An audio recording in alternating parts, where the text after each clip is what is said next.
Hello students. हम लोग maxima and minima की थ्योरी पढ़े थे और ये चैप्टर ऐसा है जिसमें पर्याप्त अभ्यास के बिना केवल थ्योरी जानकर आप उस नॉलेज का इस्तेमाल सवाल लगाने में नहीं कर सकते हैं। इसलिए इस चैप्टर में आपको ज़्यादा से ज़्यादा प्रैक्टिस करनी पड़ेगी। इसीलिए इस चैप्टर में जो भी कठिन सवाल हैं उनकी चर्चा हम करेंगे।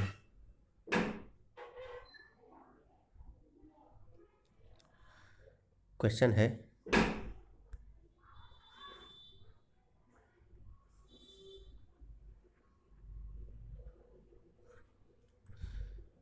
सिद्ध कीजिए कि आर त्रिज्या के गोले के अंतर्गत विशालतम शंकु का आयतन गोले के आयतन का 8/27 भाग होता है।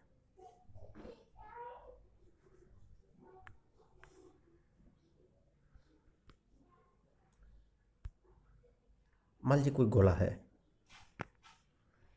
इसके अंतर्गत बहुत सारे शंकु बन सकते हैं।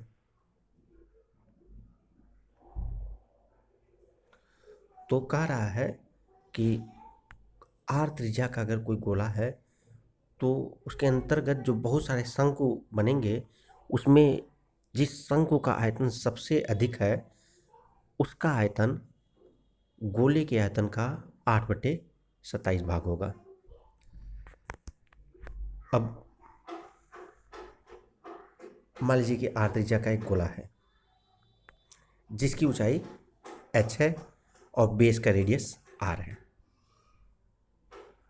अब चूंकि ऊंचाई h है, अब ये दूरी तो गोले की त्रिज्या हो गई। अब पूरी ऊंचाई h थी, इसलिए ये जो बची हुई दूरी थी ये क्या हो जाएगा, h-r। और ये बेस का जो रेडियस है वो स्मॉल r है।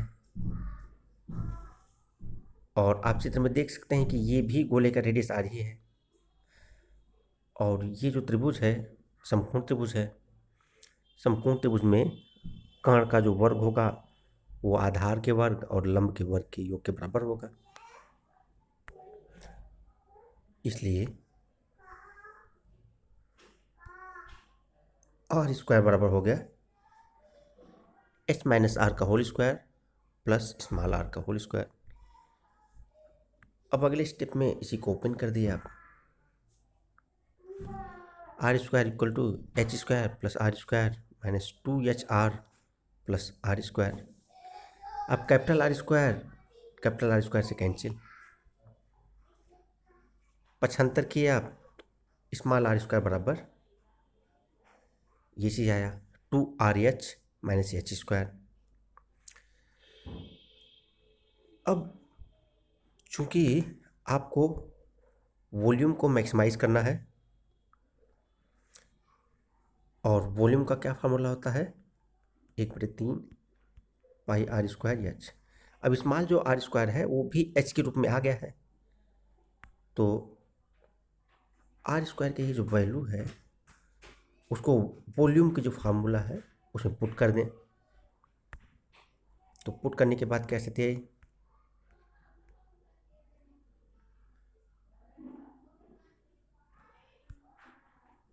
v बराबर 1/3 पाई 2RH minus h square into h। अब h जो ब्रैकेट से बाहर है उसका ब्रैकेट में अंदर भेज दिया आप, तो क्या स्थिति आई, v बराबर 1/3 पाई 2RH square minus h cube. अब चूंकि v h का फंक्शन है इसलिए v जिस पॉइंट पे मैक्सिमम होगा उस पॉइंट पे dv/dh 0 होगा और d2v/ds2 नेगेटिव होगा। तो सबसे पहला काम करते हैं कि dv/dh निकाल लेते हैं। क्योंकि v आपके सामने यहाँ पे ये है, dv/dh निकाल लिए तो h स्क्वायर का 2h और h क्यूब का 3h स्क्वायर, तो dv/dh आया 1/3 पाई 4RH माइनस 3H²। अब शंकु का आयतन अधिकतम तब होगा जब dV/dH इक्वल टू 0 हो जाए। dV/dH का वैल्यू पुट कर दिए,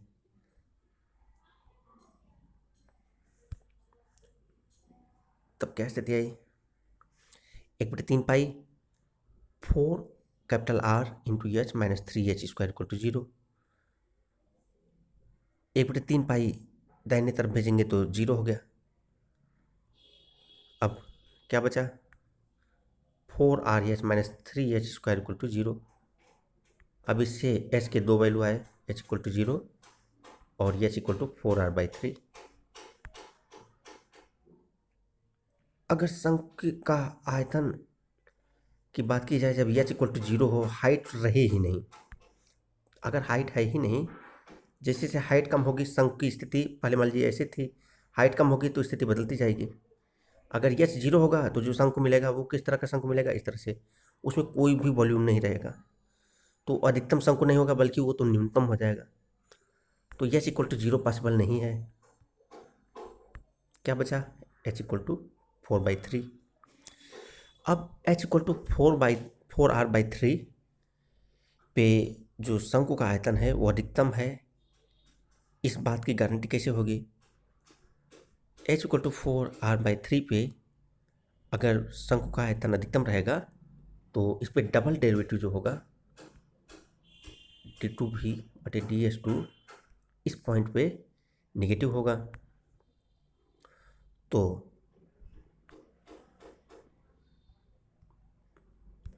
चूँकि dv/dh आपके सामने ये है, dv/dh है 1/3 पाई 4RH माइनस 3H²। आप इसका h के सापेक्ष अवकलन कर दिए तो d2v/ds2 क्या आएगा? 1/3 पाई h का 1 और 3H² का 6H, तो d2v/ds2 आया 1/3 पाई 4R माइनस 6H। अब ये जो डबल डेरिवेटिव आया उसका मान हम h इक्वल टू 4R/3 पर निकाल लें। तो जहाँ भी h है h की जगह पे हम पुट कर दिए 4R/3। तब क्या स्थिति आई? 1/3 pi 4R minus 6 into 4R/3। 6 into 4R/3 मतलब 24R/3 यानी 8R। तो d2v/ds2 h equal to 4R/3 पे कितना आया? 1/3 पाई 4R माइनस 8R, यानी 1/3 पाई इंटू माइनस 4R जो कि निगेटिव है। तो d2v/ds2 इसके निगेटिव आने से ये कंफर्म हो गया कि h इक्वल टू 4R/3 पे जो शंकु मिला हुआ था उसका आयतन अधिकतम था। अब शंकु का वॉल्यूम v बराबर 1/3 पाई R² होता है, जहाँ पे R² का वैल्यू हम लोग निकाले थे, क्या था? 2RH minus H²। कहाँ निकाले थे ये भी देख लेते हैं।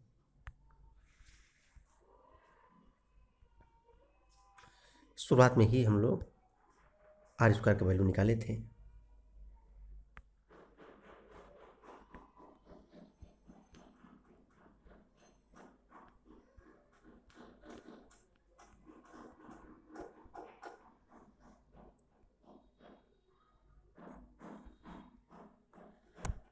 तो v बराबर है 1/3 पाई ब्रैकेट में 2RH² माइनस H³। अब H इक्वल टू 4R/3 पे ये वॉल्यूम निकाल लिया जाए तो जो विशालतम शंकु होगा उसका आयतन निकल जाएगा। तो H equal to 4R/3 put कर देते हैं। जब हम पुट किए H इक्वल टू 4R/3 तब मान आया 1/3 पाई 2R इंटू 4R/3 का स्क्वायर माइनस 4R/3 का होल क्यूब।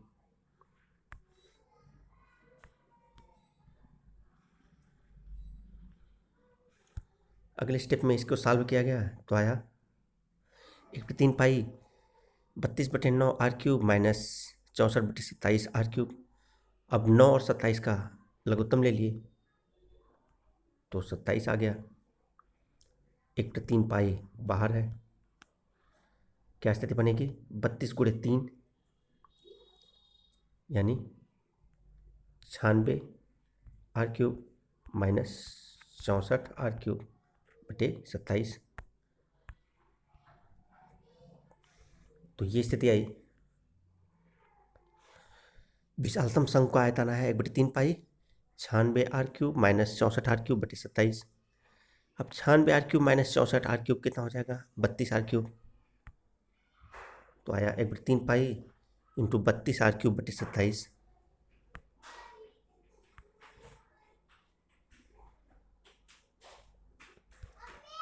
अब इसका मान आया 32/81 पाई आर क्यूब,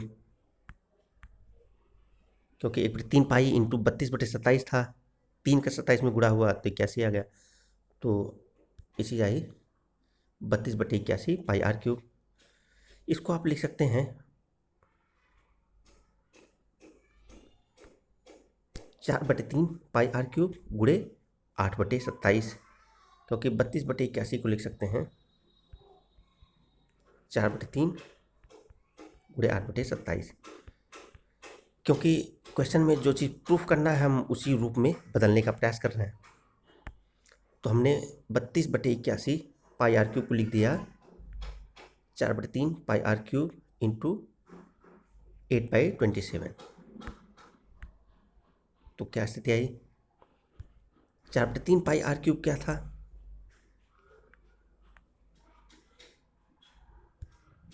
ये 4/3 पाई आर क्यूब क्या था? गोले का आयतन था।